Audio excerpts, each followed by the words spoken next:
Well, Blake Lively is being exposed yet again after new footage has been circulating online from the set of It Ends With Us. And guess what? It doesn't end well for her. Or at least that's not how it looks. Plus, we have Andy Cohen who's breaking his silence about Tamra Judge announcing her exit from the Real Housewives of Orange County. Lots to get into. I hope you're ready for it. Let's dive in. You're listening to No Filter with Zack Peter, your go-to source for all the latest pop culture and reality TV tea, served fresh all week long. Now, let's dive in. What's going on? What's going on? Welcome on in. Welcome on in. Welcome on in. Hello, hello, hello.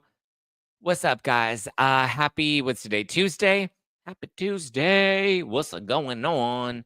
I hope you guys are having a great week. Just a reminder, or if you haven't seen it on Instagram yet, I am on Juicy Scoop today. Heather McDonald, Juicy Scoop. We talk about Blake Lively, the latest legal updates, her boba dress at the South by Southwest event.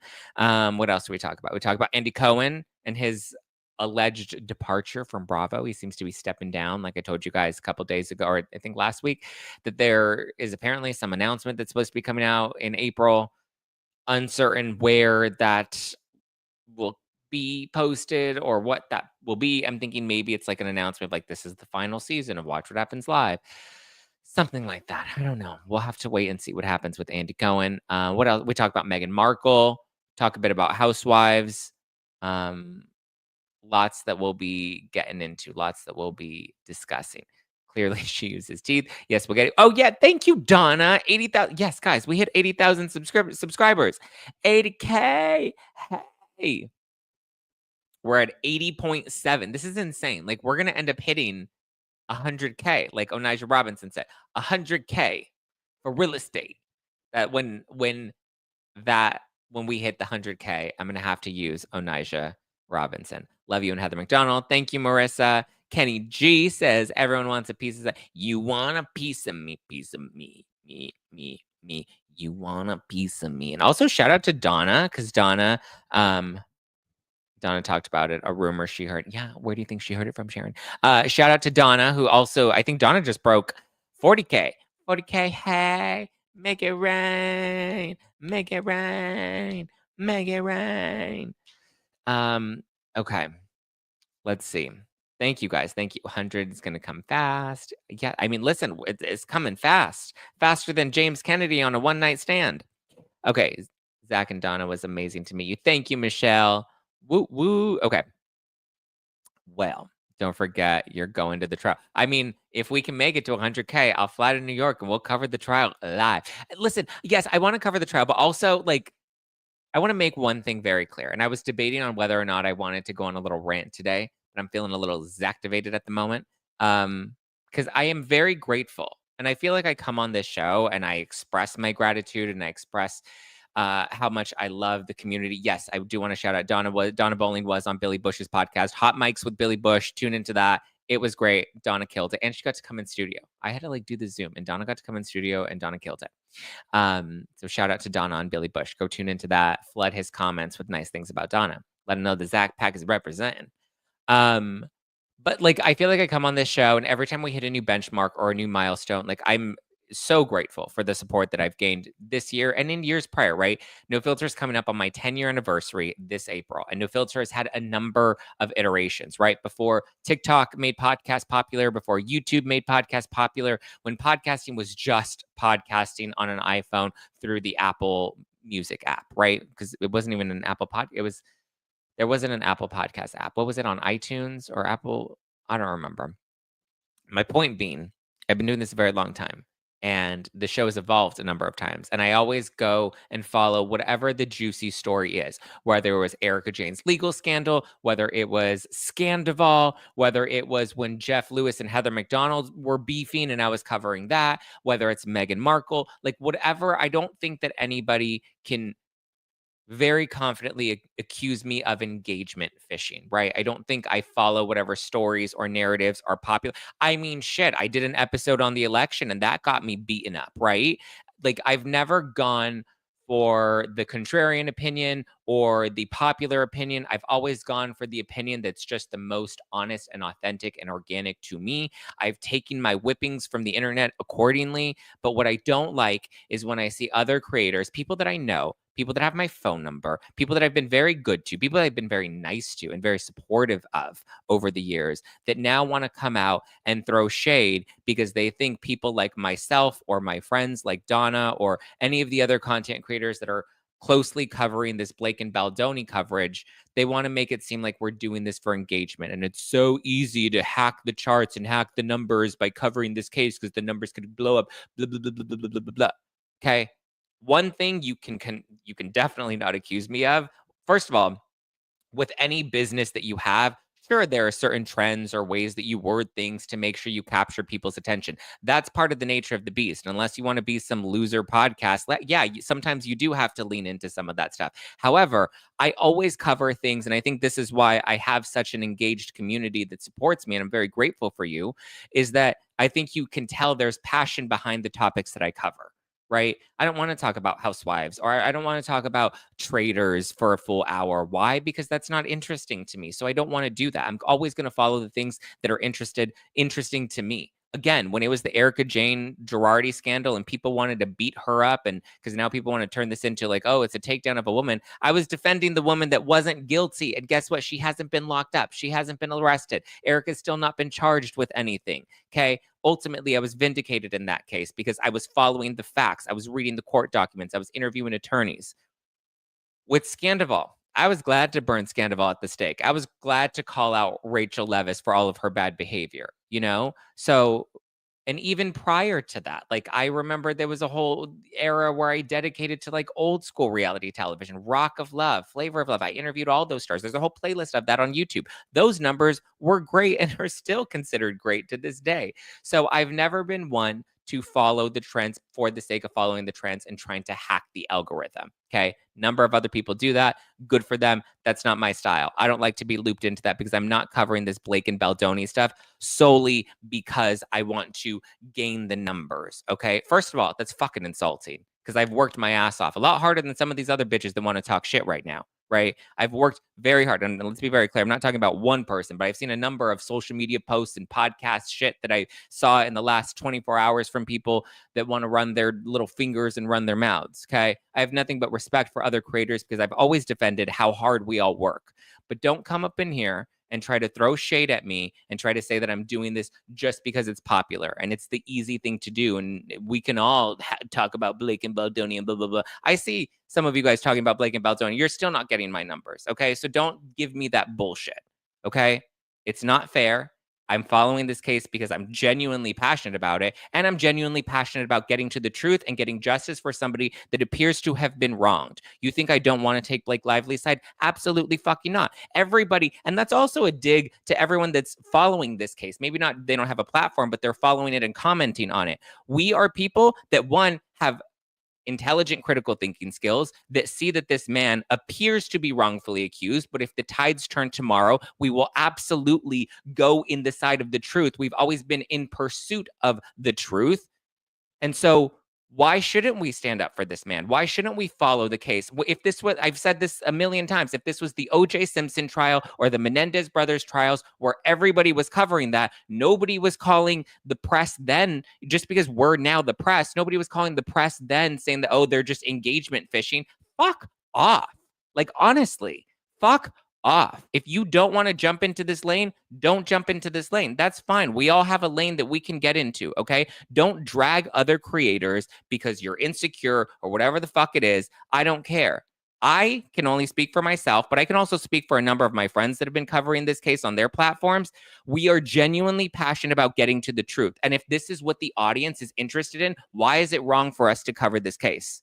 We're not doing it for the engagement. Sure, there are people that are, but most of us that are leading the front of this, that are leading this story right now, are not doing it for those reasons. We're doing it because this is a case about justice. We do want to get to the truth. We do care about people that falsely accuse people. And unfortunately, as much as we don't want to accept that reality, Blake Lively continues to dig herself into a deeper and deeper grave. And then other people want to come out here and be like, oh, well, I had to stop talking about it on my show because I would just get hate from all the pro Baldoni people. It's like, well, actually, no. I think the reason people drag you, like Nick Vial, he's a separate piece of this, but like, I think people drag other creators when they make unintelligent conclusions, right? When they don't use their critical thinking skills.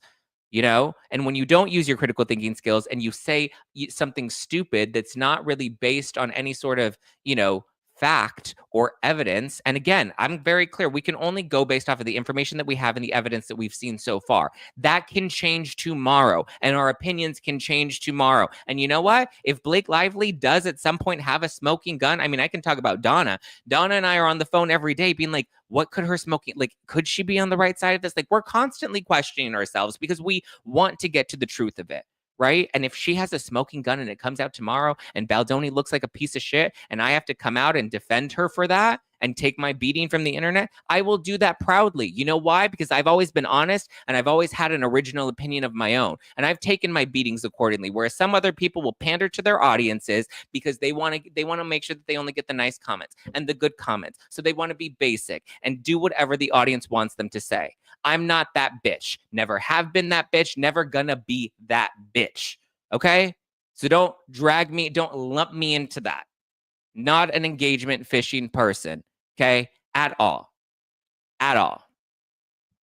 Sorry that you're not, I don't know. I don't know what your issues are. Again, and this is to a number of creators because I saw people posting on threads. I saw people talking on their podcasts. People have been sending me a number of things. And I got fired up this morning. And I was like, do I want to just let it go? Do I want to be like Elsa and let it go? Let it go. No. Sorry. I'm feisty. Donna says, Zach, I'm not that bitch, Peter. Yeah, listen, Donna and I, we have to talk ourselves off the ledge. Like almost every day we're on the phone and we're like, is this important for us to cover? We question ourselves every day. And I think that's important because the people that are just blindly believing Blake, I don't think they've ever questioned themselves. I don't think they've ever gone deeper than, you know what, we just have to wait and see what the evidence shows. And it's like, baby, the evidence is here right now. I don't even know if I'm fully confident that this is going to go to trial because I'm watching how her legal team is playing this out. And you can say I don't have a law degree. You can say that I don't even have a college degree. That's fine. Because what I do have is a business that I've built from scratch that pays my bills tenfold, okay? And I'm very proud of that business, so don't shade that.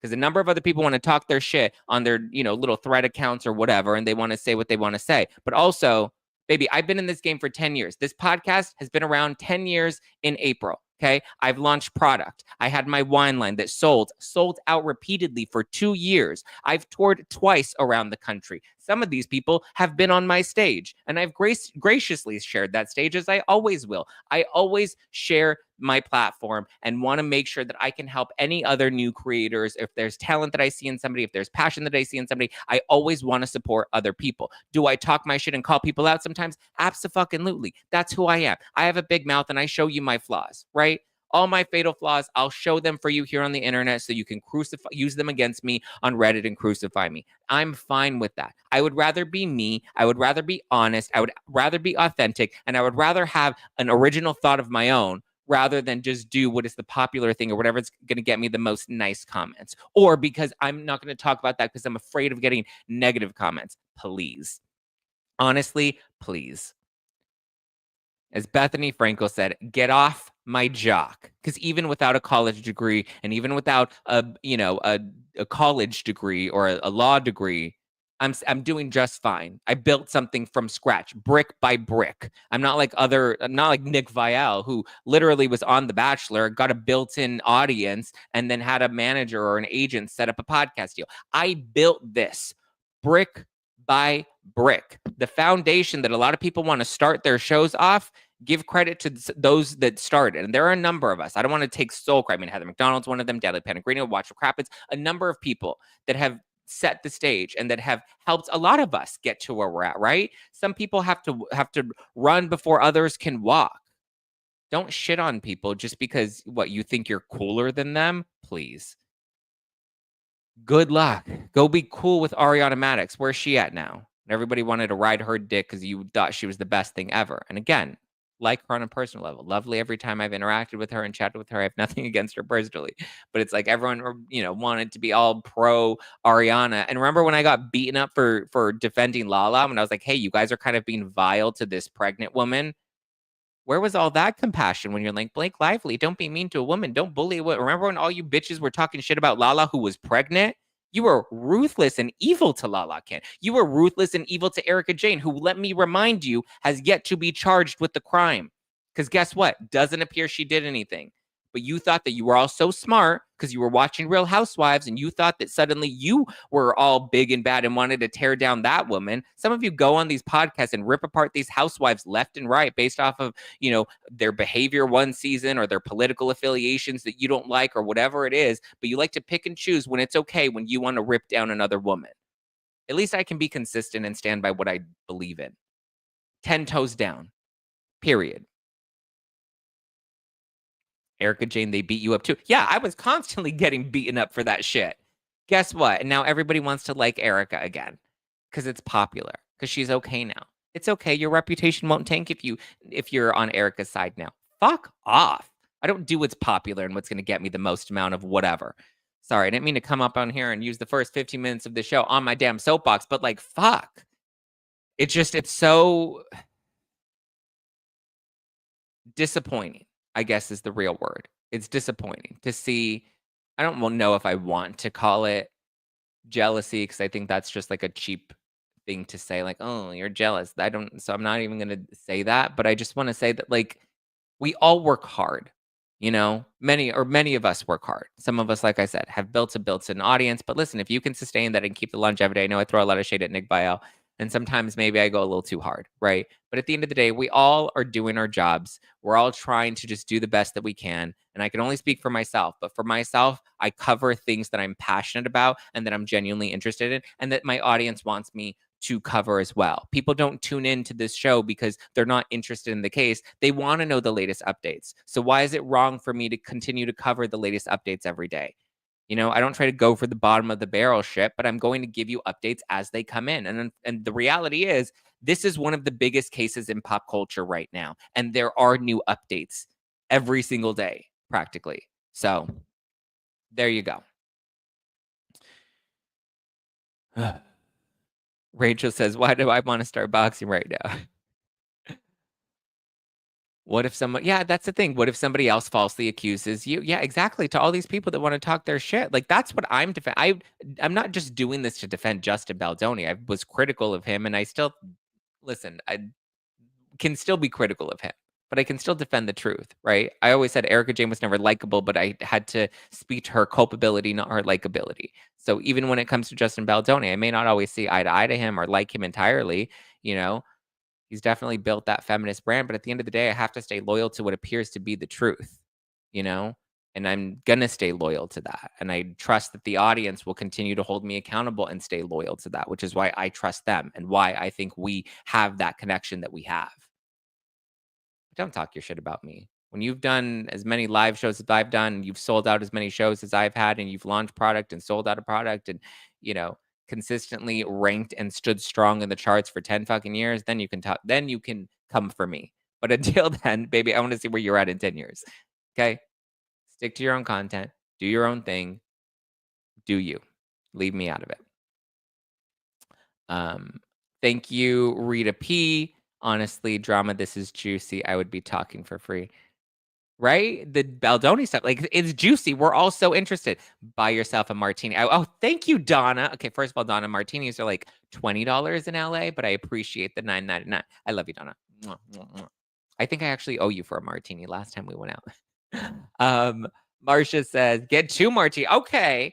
I love how you guys think martinis are $9.99 minus YouTube's 30% cut. But no, I appreciate you guys. I'm teasing.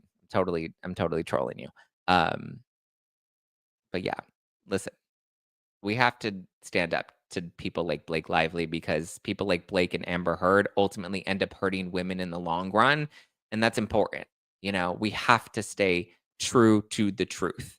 I know people like to cheapen this argument and say, oh, well, it's a right-wing thing and you just hate women and it's a non-feminist thing and yada, yada, yada. But the reality is, thank you, Bliss, for becoming a member. The reality is, we have to fight against when somebody's utilizing their power in a way that seems unethical, you know? That's just the reality. Thank you. Yeah, we need to stand up to bullies. Okay, let's move on. Let's move on and talk about yet another thing that has debunked Blake Lively, and that is this new video that is well, it's not a new video, but it's a video that's now trending and kind of going viral at the moment because now everybody's sharing it. Because again, everybody's fascinated and heavily involved in this case. Like these people are not bots. You know, listen, if you're in the comments right now, can you give me your name and where you're from to prove that you're not a bot and you're a real person? You know? Um, they're not bots, you know, and they're not just people that hate women. And I think that's so unfair because I think a lot of people that are standing up to Blake right now are people that champion women and that champion survivors and that champion people that have been wronged in the workplace through SH and through bosses that were terrible, right? Like those are real things that happen. And I think people get passionate about this case because you know, they know that what's happening here is wrong and they understand it from the level that they've been into, you know? Oh, tip your server. Thank you, Cassie Ray. You guys are so sweet. You don't need to give me super chats. But I very much appreciate it. Look at this. Boom. Netherlands checking in, not a bot. Russ Davis from from Botville. Neat Sweden. We have Ashley from Ottawa. We have Isabel who says she's not a bot. We have Kim from Alabama. We have Adrian from Buffalo. We have Alenka from Slovenia. Okay. We have Clarissa, real person from Northern California. We have Tana from Idaho. We have The Essence Aesthetic. Sam from Belgium. Michelle from Vancouver. Lee from Alabama. Olivia from Ontario. Aurora from Colorado. Lauren from Baltimore, Maryland. Lady of the Water, the Commonwealth. Julie from Cleveland. Jessica from Germany. Danny from New Jersey, Jason from Kitchener. I hope I'm saying that right. Kitchener. Fawn from Missouri, Lynn from Covina in the house. We have Claire from Charleston, Rhonda from Orlando, Katharina from Greece, Bones from Minnesota, Carrie from and Laura from Cary, North Carolina, Angel from San Francisco, Josie from SoCal, Kathy from Dayton, Ohio. Tram from Littleton. Oh my God, I can't. Sorry, there's a flood. You guys are all putting it. Thank you. Also hit the like button. Please, if this many people here. Michelle from Texas, Nancy from Maryland, Ontario. Okay, these are not bots. Lulu from NYC, Texas, Yosemite, NYC.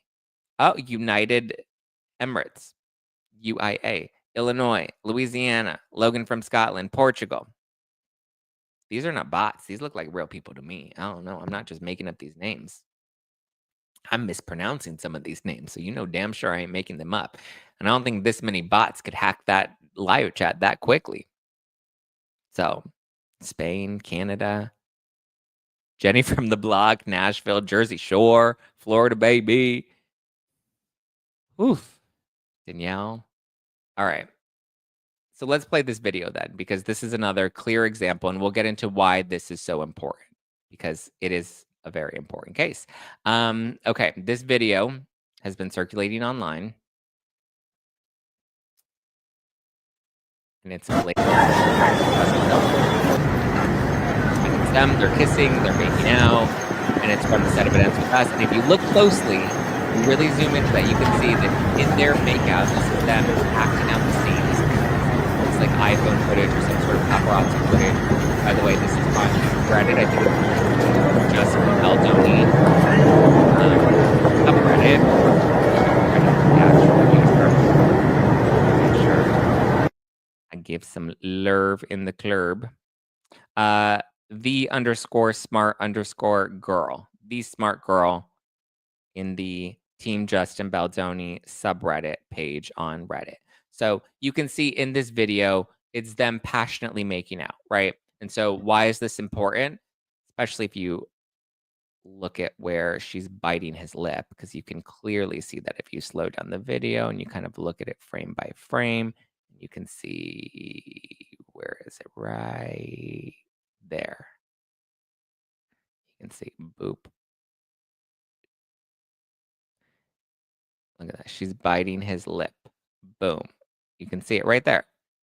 Zoom in. Look at that. Screenshot that. Zoom into it. She's biting his lip. Now, why is this so important? Well, Janelle, this is so important because in her complaint, in her lawsuit, when she claims harassment, she says that there was a scene where Justin Baldoni was sucking on her lip during a makeout, and he did not have her consent to do that. It was not pre-planned by the intimacy coordinator, right? So the interesting thing is this clip, or I guess there are two different scenes that are shown here because she has two different outfits on. So there are two different scenes with Lily and Ryle making out. And so what's key about this is this was filmed because it was reported in Page Six. It was published on, I believe, January 14th. Yep. January 14th, Page Six. The headline is Blake Lively passionately kisses co-star Justin Baldoni on the set of It Ends With Us. Published, January 13th, 2024. Blake Lively was seen in a passionate PDA with co-star Justin Baldoni while filming their forthcoming movie, It Ends With Us. And I think, wow, actually, if you zoom into the photo that they use in the article, right? There's the article. If you zoom into it, you can see her sucking on his lip there. Very obvious. Now, the reason that's so important is because she said that he sucked her lip. And according to the timeline, because all of this harassment, this alleged harassment, happened during phase 1 of filming. When was phase 1 of filming? Prior to November 2023, right? When they were in phase 1 before there was the writer strike and the actor strike, and it caused all these delays, yada, yada, yada. They ended up coming back into production in January. They had an all-hands meeting on January 4th where she claimed Sony was there and Ryan Reynolds was there, and he allegedly berated Justin Baldoni for fat-shaming Blake. And again, let's be very clear that even at this meeting, there were no allegations of sexual harassment. There was no SH at that point. Fast forward to the lawsuit comes out, and then there were claims that there was alleged harassment that happened during phase 1 of production. Prior to the intimate scenes, because then they had this all hands meeting, and then after that they wanted to make sure that the intimacy coordinator, which it was looped in more. And let's also be very clear about intimacy coordinators, right? Because though SAG does suggest that you have intimacy coordinators and that intimacy coordinators are important, there's no law that requires that an intimacy coordinator needs to be present during the filming of every scene. They help with the coordination. And from what we've seen in Blake's lawsuit, she actually did have communication with the intimacy coordinator, so much so that she had the intimacy coordinator's personal information. It was a woman, right? She had direct contact. So if there was ever a point where Blake Lively was uncomfortable or wanted the intimacy coordinator present, she could have very likely, as she had done in the past, reached out to the coordinator directly and said, hey, can I check this, right? We had this scene, today, and Baldoni kind of did this. Was this, but also the intimacy coordinator made it clear that in the emails that Baldoni's team revealed that they reviewed everything and everything was good according to Blake's writer, right? She had a writer that, a nudity writer, and all of the details of what her intimate scenes were to look like was pre-planned, approved by the intimacy coordinator, approved by Blake's team. It was all solid, right? And again, still no HR complaints. Sony's denied any HR complaints coming forth. Wayfair has denied any HR complaints coming forth. Wayfair has claimed that the only HR complaint that they had was done. It was by two other crew members that had nothing to do with Blake and had nothing to do with Baldoni. It was a case of ageism. It was investigated. It was dismissed, right? There was nothing legitimate that they were able to find or stick to it with.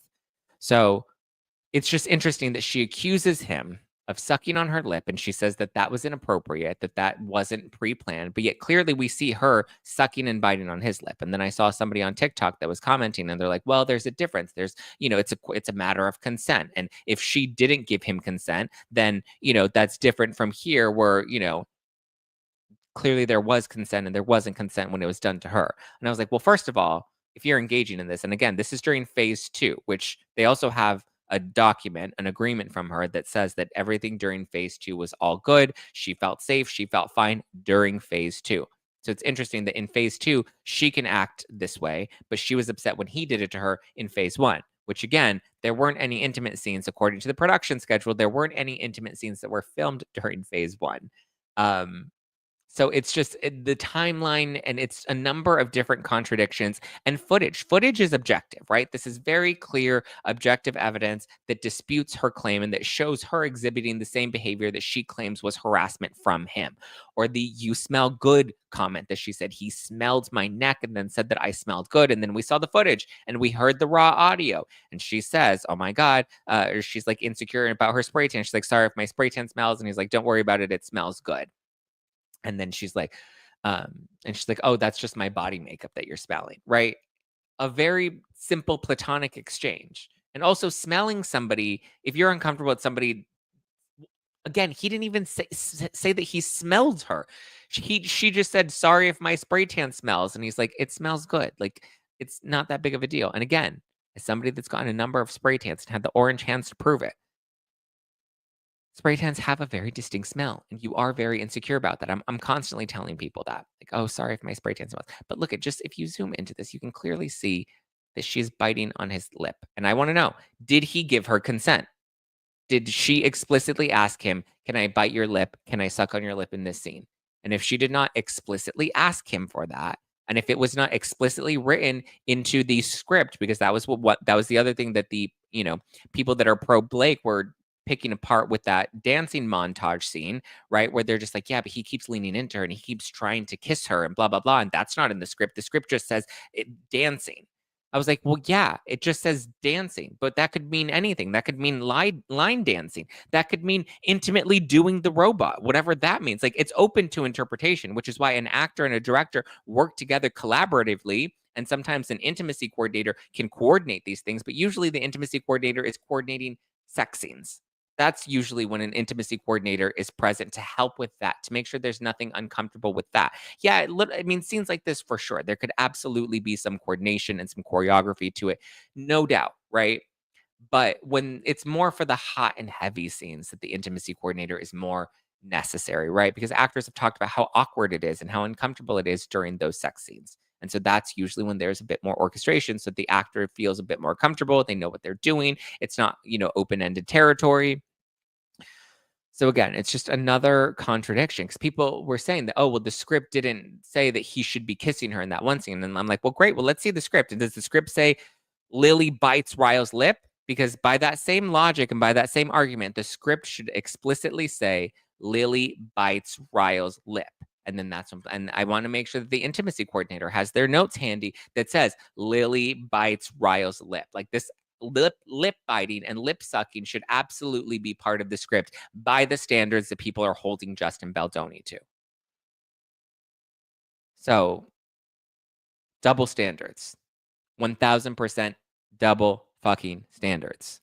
Because you hold Baldoni accountable for something that what she's allowed to do. Why? Because she's a woman? No. If there's intimacy coordination that needs to happen and that there's pre-approval and consent and all these other things that need to happen, then it needs to happen with both actors.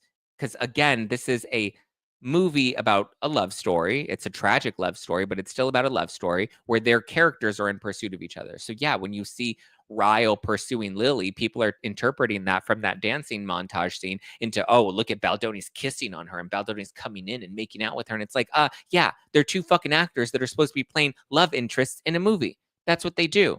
And if you know the story, you know Ryle's character pursues Lily. I feel like I'm on a damn soapbox having to repeat these details, but like they don't get through to the coconut heads. Like, gee, willikers. Yeah, it's insane. Like, the double standards are so, yeah, it's a double standard. So in phase 2, she can say, oh, I'm totally cool with biting his lip, but, you know, it's not okay if somebody else, if he does it. Katie says, saw a video yesterday that claims that there's proof that the texts in Justin's Baldoni's complaint are doctored because there are changes from his initial complaint to the amended complaint. Got to do a detailed comparison. Yes, and I do want to look into this. Thank you for telling me this, Katie, because there are people that are saying that there were discrepancies in the text messages that he originally released and that appear in the timeline. And I believe there is some sort of like, there was a reason why, but I want to make sure I have those details. I will cover that, though. We will absolutely cover that because I know that people have been extremely critical of Blake Lively's team doctoring or changing text messages. That if there is proof that Baldoni's side did that as well, then I think that that's that's key information, and we should absolutely get justification and reasoning as to why. Yeah, absolutely not disputing that. I just haven't had a sec to actually look into that. I think I just heard about that last week, but listen, I will absolutely look at that, and I will have questions about that as well. But I do remember there was somebody that I was kind of talking to about that because we did see it on, was it on Threads? I think Ari Jacob had said something, and she's just like, yeah, but wasn't that because of something because they were text messages from the journalist, and there was some sort of reason behind it. But let me look into it, and I will cover that. But please keep reminding me every day if I don't cover it until I do cover it. Because again, what you want me to talk about, I'm more than happy to talk about. And that's why I'm not afraid of posting this message from Katie and investigating that for sure. Thank you for the super chat. That's the thing. Blake didn't even read the book. How can she act like Lily without? I mean, yeah. The judge should totally let cameras in the courtroom. Then this case will wrap up super quick. Listen, Justin is so much hotter than Ryan. Do we think Blake Lively will actually read the book before the trial? I don't think she needs to. Maybe she has at this point. I don't know.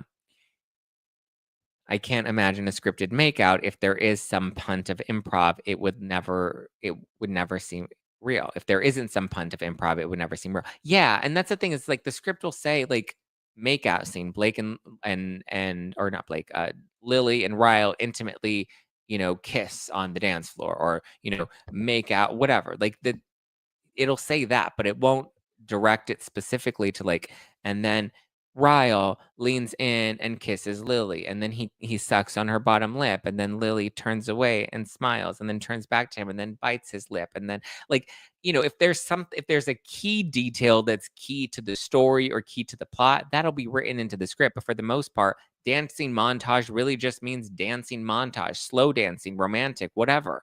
It's not as detailed as people are like, yeah, she needs to say, I consent, I do that. Like, it's just, the JP says the intimacy coordinator is typically not present for just kissing. Notice she complained about the lesser intimate scenes.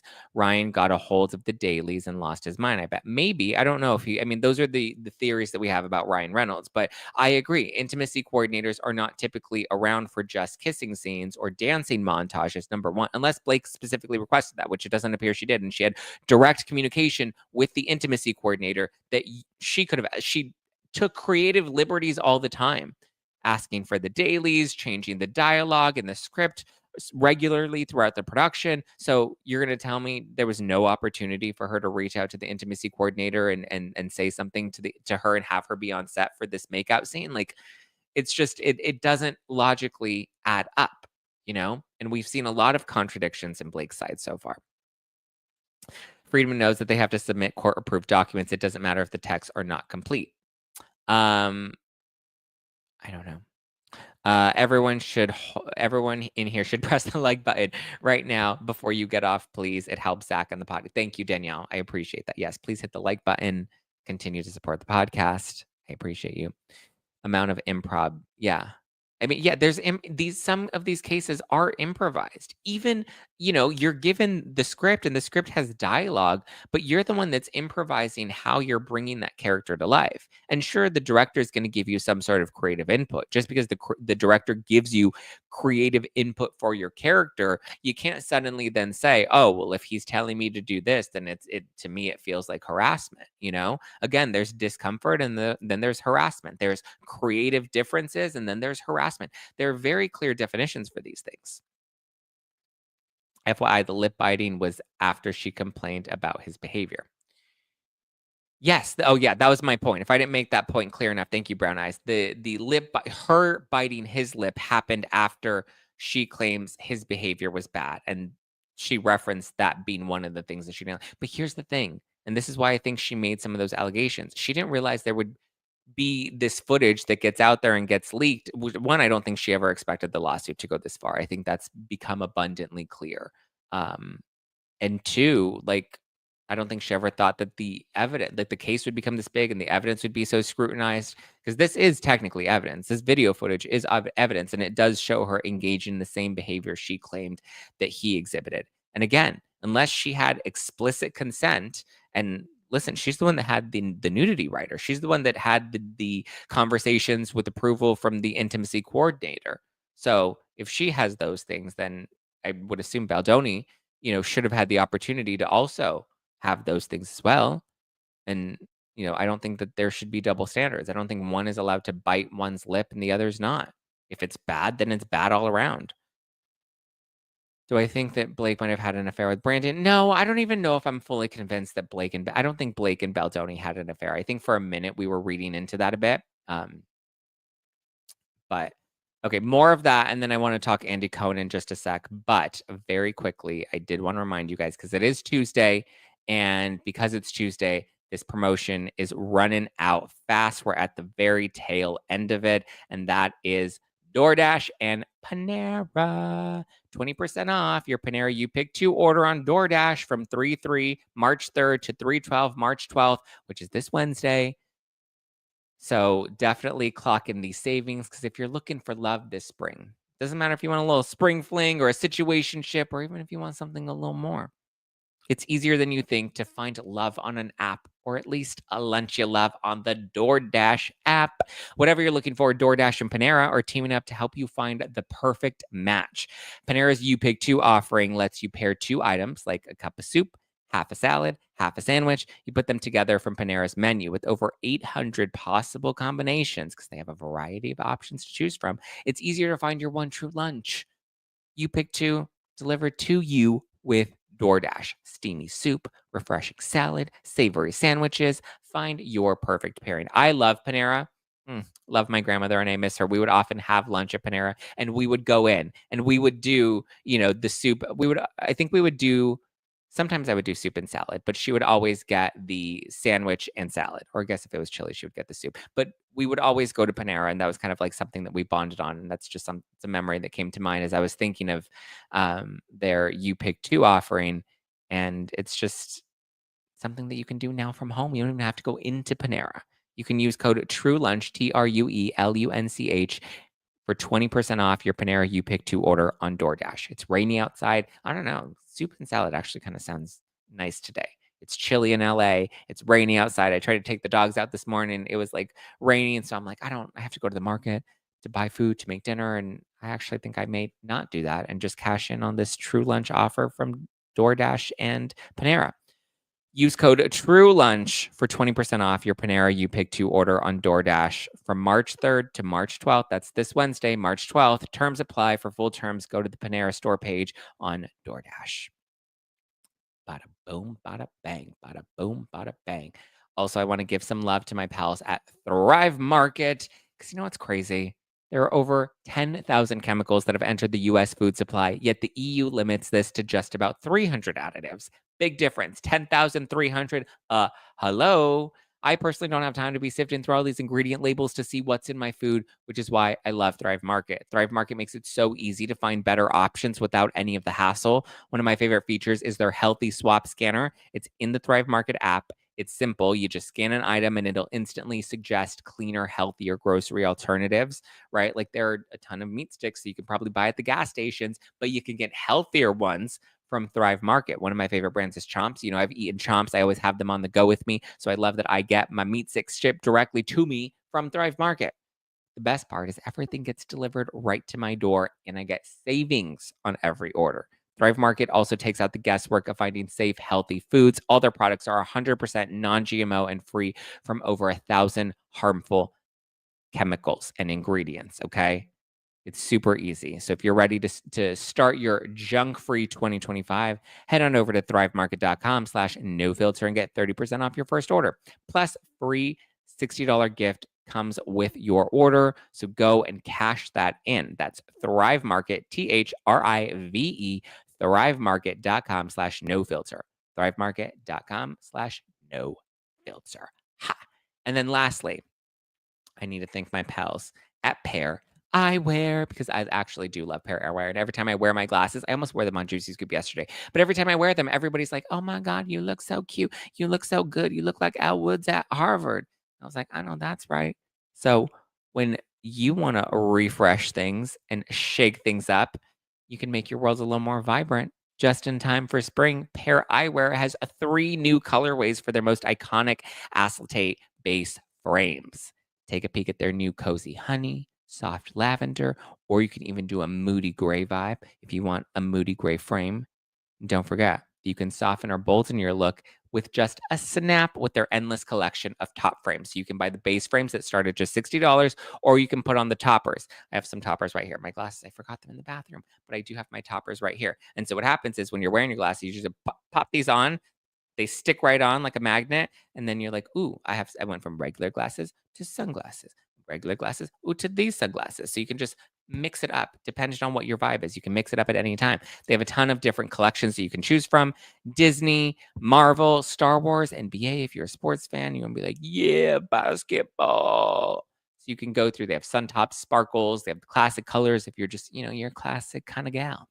Find your perfect shape from home with their virtual try on option, which is also great. That's how I picked my frames. I did the virtual try on their website. You have the camera, you upload the photo, and then they're like, "Ooh, this is what it looks like on you." And you're like, "Ooh, I like that one. I look cute." Even better, every purchase made with Pair, the Eye Alliance provides a pair to a child in need. So not only are you helping yourself see better, but you're also helping a child in need, which is great. They have prescriptions, including progressives and readers. They also have blue light filtering and more options that you can choose from. So upgrade how you see the world and how the world sees you. Go to Pair Eyewear and use code NOFILTER for 15% off your first order. And show the show some support by mentioning No Filter with Zack. Mention that we sent you in your post checkout survey. That's Pair, Pair, paireyewear.com. Use code NOFILTER. Okay, back to the show. So yeah, I'm curious what you guys are thinking about. Oh, when does the judge get back to all of them? The judge is supposed to be getting back this week. I assumed we would have had something by now. So I'm waiting to see what the judge has to say. We do have a timeline though. I'm gonna upload this onto let me put this on the screen. That way we have it there. Because there's a new timeline that has been released via the courts. Boop. Let's do that. I guess you can't really see it. Let me give you a bigger one, but I'll read it to you. That way you can see all of the updates that are coming up, because we do have some new some new important dates of when things will be happening. Let's see. Let me give you this one because it's a little bigger. There we go. That's better. So you can see the March 11th joint proposed protective order or competing versions. March 14th, initial request for production of documents. March 4th. So now we're moving into these are the deadlines for all of the dates for everything leading up to trial, which you can see the joint pretrial order is set for January 23rd, 2026. So this is everything leading up to our March 2026 trial. And you can see the deadlines for discovery. We have expert discovery. We have the depositions. All discovery, I believe, is now due by October. So let's go through this line by line, actually. So March 14 is when the interrogatories, initial request for production of documents. Then we have April 18th is the deadline for filing any motions to amend or to join additional parties. So it looks like by next month, by April, we should have final versions of their amended lawsuits. If there are any new amendments, if there are any new parties that may be joining, all of that is due by April 18th. So we have at least a little over a month until we have that closure. Then it officially moves into the discovery phase. So come July, we have substantial completion of document production. Fact discoveries are completed by August 14th, which is also when we have depositions that are due. We have August 14th request to admit. So we'll have our depositions by August 14th. I don't know if we'll be able to see them though. I believe that they're supposed to be video depositions. So Blake Lively, who Brian Friedman has already made clear he plans to depose. It's going to be very interesting. Actors improvise all the time. That's absolutely right. Intimately doing the robot. Yeah, like that's my point. Sorry, some of you guys I think are a little behind in the live stream. All discovery is due by October 15th. We then have a post-discovery status conference on October 21st. Then there's the deadline for motions for summary judgment, which are due by November 5th. And then January 23rd is the joint pretrial order. So that's everything. This is the full timeline of what's happening. But it looks like August is when we're getting our depositions. Like I said, Brian Friedman has made it very clear that he plans to depose Blake Lively. Whew, that's going to be interesting, especially, and I do believe that they will be video depositions. And so I think when I had on Keith and Stewart from Ask Two Attorneys on, what was it, Friday or Thursday? I think they were on Friday of last week. They were saying that, they're probably going to take that full video deposition and clip it out and, show the most salacious parts, which I believe will ultimately come out, once we get to trial. Friedman is a genius. Yeah. I don't know. I mean, if they haven't, do we even think this will make it until August? Like, do we think we'll even get that far with depositions? I have a feeling we may not. I have a feeling. Thank you, Angie. We need 100,000 subscribers so Zack can go to court. Let's do it. Let's do it. Oh, man.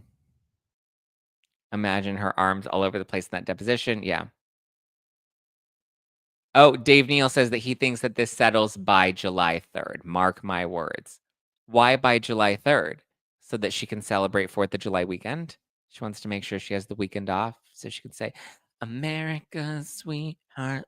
That's the new Heidi Montag song. She's like, I'm never gonna be America's sweetheart. Power of Chi. We don't, but yes, shout out to Dave Neal on the live chat. Shout out Dave Neal. Get it. We're not going to get a televised trial, guys. If this does go to trial, it's out of the Southern District of New York. It's a federal case in New York. It's not going to be televised, unfortunately. But like Jen Shaw's trial, that was a federal case out of New York. So unfortunately, we won't. Now, the only thing that I think we may get, and I need to verify this, but the only thing I do think we may get video of is the Jed Wallace lawsuit that's happening in Texas. So Jed Wallace is not part of the Wayfair parties. Jed Wallace is coming to Blake directly, and he said, listen, lady, I'm coming for you. Like Erica Jane told Sutton, I'm coming for you. Or what? Jed Wallace said, or what? Or what? So even if this case gets dismissed, we still have Jed Wallace's lawsuit that I don't know if it will get dismissed. And his case is in Texas. Because remember, Blake Lively was like, no, we should lump his in with the Wayfair parties. And Jed Wallace is like, actually, no, you served me here in Texas. Therefore, I'm suing you here in Texas. So we'll have to wait and see if, I don't know if Texas, because it's not a federal case, I don't think, the one that he's filed in Texas. So I'm pretty sure maybe local Texas news can get in there. We'll have to wait and see. Jedi Jed. Yeah, Jedi Jed is coming for it. I wonder if he is part of the Wayfair parties, but just like unofficially, because Brian Friedman's not representing him. Maybe Brian Friedman's like, here, use this guy, and maybe we'll have some conversations. I don't know. That's speculation, but you know what they say about glass houses. Yeah. Well, Janelle. Yeah. Blake is going to have no choice but to settle. I mean, we're gonna have to wait and see.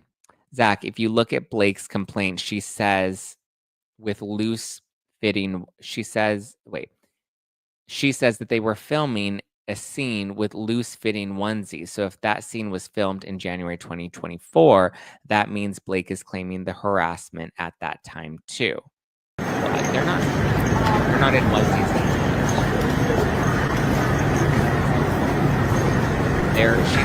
She's in two of her other ugly outfits. Are they in the onesies here? Well, here they're not. Here he's wearing a black sweater, and she's wearing this like ugly grandma outfit with this long skirt. Are these the onesies? Because then she's claiming, then that would mean that this is what she's referring to in the harassment. Well, so here's what makes the harassment stuff so challenging is that there were never claims of harassment throughout production. Even the no more list that she presented to Baldoni that she claims they agreed to, which they released the statement that they agreed to, saying like, we don't see it, basically saying, I'm paraphrasing, but basically saying, we don't see it the same way you see it, but we will agree these things won't happen. Like these things haven't happened, and we view some of these points very differently than you do. But however, we will agree that these things will not happen during phase 2 of production. Now, that's why it's unclear. So we are just left to assume that there was no harassment during phase 2 because she claims that there was no issues during phase 2. And she even signed the agreement saying that everything was kosher during phase 2, that production completed, everybody felt safe, it was all good.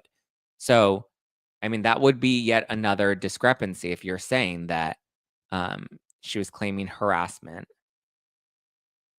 in the onesies. And if this, I think this is the onesie thing. Because if you zoom out, he's wearing the onesie. It just looked like she was kind of wearing an ugly camo one piece. But you can tell, yes, you're right. When we watch the full video, you can see his lower half has the onesie open. So maybe this is the exact moment where she claims, and again, we need that clarity for her, or this could be a reshoot. That's possible too. Yes, this is the one. This is the onesie. Yes. You do have bots in the comments, do I? Who are the bots? Here it is. Danielle's a bot. She said, greed. Natalie says, Zach, if they go to trial, do you think Blake's witnesses will lie under oath? I don't know. Depends on who they bring onto the witness stands. Onesies was 2 different scenes. Okay, so there were 2 different scenes with the onesies. I haven't seen the movie in a minute, so I don't exactly remember. She was wearing the cheetah onesie. Okay, yeah. That's the scene that I thought, but what threw me off, because she's not wearing a onesie here. In this scene, she's wearing a long green camo jacket, right? Or was it a jumpsuit? He's clearly wearing a onesie, and I didn't pick up on that initially when watching this video, but that was a good catch. See, this is why we're all in this together, right? All of us bots are just here together. Beep, beep, beep, do, do, do, do, do, do, do, Nickelodeon. All of us bots are here together so that we can dissect these things and come to conclusions.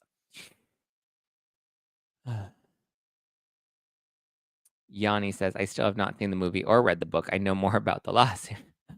No one puts Baldoni in the basement, period. I think I said that in our reel. He and brother-in-law probably did the crawl in the beginning. This is the onesie scene, but I think she hijacked her wardrobe here. Maybe. Look, everyone's doing the beep beep. Beep beep from Pakistan. Pakistan! Did you... Okay, actually, Missy, I need to know what your thoughts are on Onisha Robinson. I'm confused. Yes, it's a camo outfit. Yeah, it's not a onesie. She looks to have cheetah pants and a camo jacket. Let's see. Oh, well, yes. Okay, so it looks like she may be wearing the cheetah. She's wearing her cheetah girl outfit under her camo jacket because it's a big oversized camo jacket. Damn, Baldoni has nice arms. Okay. Karen says, hi, Zach. Love you so much. Thrilled to watch your success. No one more deserving. Thank you. I appreciate that. Listen, I work hard. I try. Look at, we're doing boop, boop, boop from Kiriko. Love her. Bring her back. Oh, Nisha Robinson. Yes, bring her back. Danielle says, I don't have a clue how one becomes a bot. I don't know. Baldoni bot babes. Hey.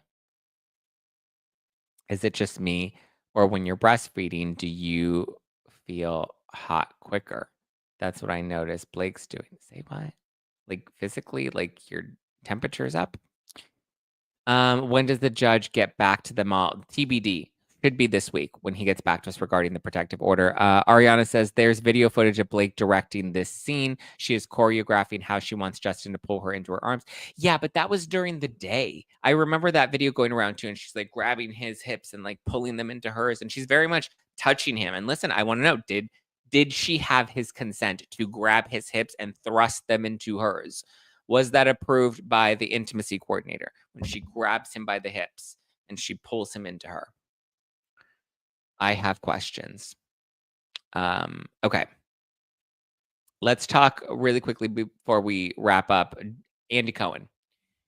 Because yesterday we talked about Tamra Judge and how she announced that she's quitting Real Housewives of Orange County. It happened midway. But also, we saw this with Kyle Richards, because Kyle Richards has now opened up and talked about how she quit Real Housewives of Beverly Hills, and she quit right after when they were on the robes. Remember, they were having the spa day, and she left and she stormed out. Apparently, she didn't film for like a week or 2 weeks, and then she ended up coming back to production after the fact. But she had been like, I'm quitting. I'm not doing this anymore. I don't need this, blah, blah, blah. And so now it appears that's what's happening with Tamra. Now, who knows if Tamra will not finish the rest of the season, or she'll take a part-time role or whatever. But as of right now, she's publicly announced that she's leaving the show. She's quitting. She's done. She can't do this anymore. I think Gretchen put her in the hot seat now that they brought back Gretchen Rossi. So I think Gretchen definitely put her in the hot seat. And I think that Gretchen put her in the hot seat, and I think she couldn't take the heat, and I think she's leaning on Ted. Like, it's hard because I know Teddy Mellencamp, obviously, tragic situation, found 6 tumors in her brain, has had some of them removed now. She's slowly starting to get back into the swing of things. My heart breaks for Teddy, like truly breaks for her. My heart goes out to her family. And I think Tamra probably does really care about Teddy, but I also think it's a very convenient excuse to lean on while filming the show. I mean, it's hard though, right? Like, you're filming the show. I've always said they're gladiators in the arena. And that's what people are paying to watch them do, is see the gladiators battle it out in the arena. So you kind of know that you're going into that. So my thing is, it's like, if you already know the arena, you already know the game, you already know what the audience wants to see. And in this case, they want your head on a silver platter because of how badly they disliked you last season for how you came at Shannon Bedore when she was in a weak spot. I think with Tamra, it's tough. I think she should have known this was going to be the season that they want her head on a silver platter, and she knows how the game works. And I think you have to just separate your own personal emotions from being in the arena. Like, you're filming the show. But I also understand that it's probably weighing heavy on her, the fact that there are people that are dealing with real shit like Teddy that, aren't as that when you're fighting over stupid housewife bullshit, like, it's not as meaningful as what somebody like Teddy is currently going through. So I think it's a little bit of both. I think part of it is Teddy is a convenient reason that she can opt out of the show, and it can get her off the hook. She's also doing like mental health is health, and she wants to protect her peace and whatever.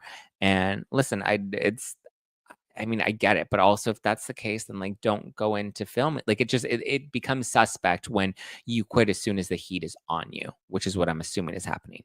And then Andy Cohen's spoken out about it, and he's like, listen, I can't talk about it because the production is currently ongoing, and yada, yada, yada, which kind of tells me that I think they're hoping she comes back. But he like kind of gave an answer without really giving an answer, but saying that he knows that she's going through a lot with her friend Teddy. So, oh, we're at 85? No, you're lying. You're lying, Irma. You're lying. We're not at 85. That's crazy. We're not. Why are you lying to me? Are we? No. No, we're at 80.8. Irma, why you? I was like, what? There's no way we gained 5,000 in this live. Maybe that'll be the goal of this week, is maybe we can hit 85 this week. If we do 5 a week, we're going to hit 100K soon. We have to do something special. Okay. We'll have to do something special if we hit 100K before trial next year. Because like that'd be quick. Well, it's a whole year from now. I think we'll definitely reach 100 within the next year. Fingers crossed. But if we hit it sooner, we have to have some sort of something, some way to celebrate that. But something special that's done. Maybe like a special meetup or something. Special Zoom, cocktail Zoom. I don't know. We'll think of it. Start thinking of what we should do. But yeah, so Andy Cohen, I mean, I get it, where he's just like, I can't talk about it. We're in the middle of production. Like, it's ongoing. Got it. But also, wow, you guys are aiming big. We project 150. Get to 100K and we get an OF account. Russ. Oh my God, that would be crazy. Could you imagine and be like, hey guys, look at my VPL on OF on OnlyFans. Zack, I hope you and Nick can have a podcast together, a showdown. I would love that. And I'll also say, I don't think he would ever sit down with me. I think not just because he thinks that I could school him or whatever, but I just think he thinks I'm like beneath him. So I don't think he would ever. I would absolutely be open to that. And I would want it to at least be respectful. Like, sure, we're going to have to, have some little housewives digs thrown in there. But for the most part, I feel like I would love to have a respectful conversation with Nick Viall where we can, like, And even if we disagree and we stay at the end and we're like, listen, here's my case, here's your case, and we still don't see eye to eye. And you know what? Is what it is. You know, we've already seen VPL on Instagram stories, have we? So now I have to commit, Russ, is what you're saying. Um, yeah, Nick doesn't like competition. I don't even consider Nick competition, like not in a bad way, but I just think we do our own thing, and it's very like we do different things. He will never have you on ever. Well, I know my proposal, Dave, which by the way, Dave, I hear you're coming on Juicy Scoop soon. My proposal to him was we will not, it won't be my show and it won't be his show. We'll do it on Heather's show. We'll go on Juicy Scoop. It's neutral territory. He and I wouldn't be able to monetarily benefit from that. If, you know, and I'm happy to let Heather have that and let her be the Andy Cohen, and we're gladiators and we get into it, you know, and we have that full on. Listen, you can even bring, well, I don't know if I want to bring on all his 15 podcast co-hosts because I feel like that would just get annoying, but you know, I would love to have a conversation with him. And again, we can let Heather be the moderator. We'll do it on neutral territory, Juicy Scoop. Again, I don't think that'll ever happen. He gets rid of producers who push back. Yeah, because he wants yes people around him. Oh, you spilled the secret. By the way, I'll be in LA. Come do my show while I'm there. We'll do each other's shows.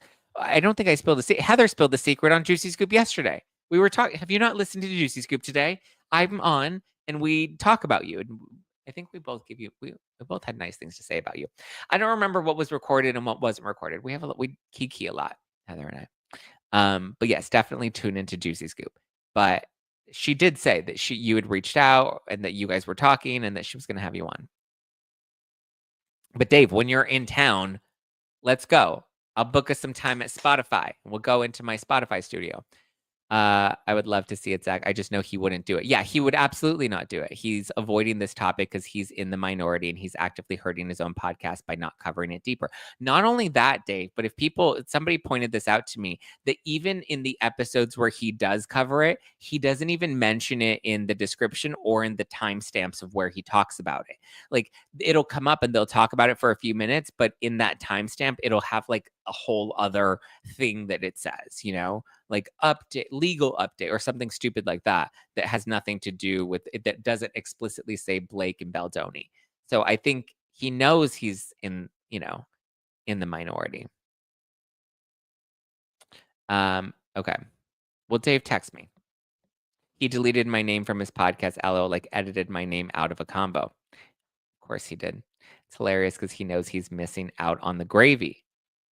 Well, shit, he can just, you know, cover it honestly and cover it authentically, and then it would be solid. I do not want to see Nick Viall and Zack together. Nick doesn't deserve Zack's great energy. When you dip your toes into the cesspool, you have to expect slime on your toes. He doesn't deserve that at all.